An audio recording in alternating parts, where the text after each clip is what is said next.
how to set lines and grids and notes on iPhone X. And okay guys, sir, in your mobile phone, go to settings. In settings, scroll down and go to notes.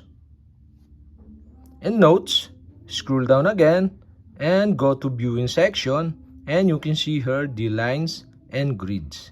And the line and grids is set into none. So you can change this or set by tap the line and grids, and you can see here the option. So you can choose your preferred line or grid style for handwriting and a new notes. And okay guys, so for my example, I choose this second option here. And okay guys, we have successfully set the lines and grids and notes on iPhone X.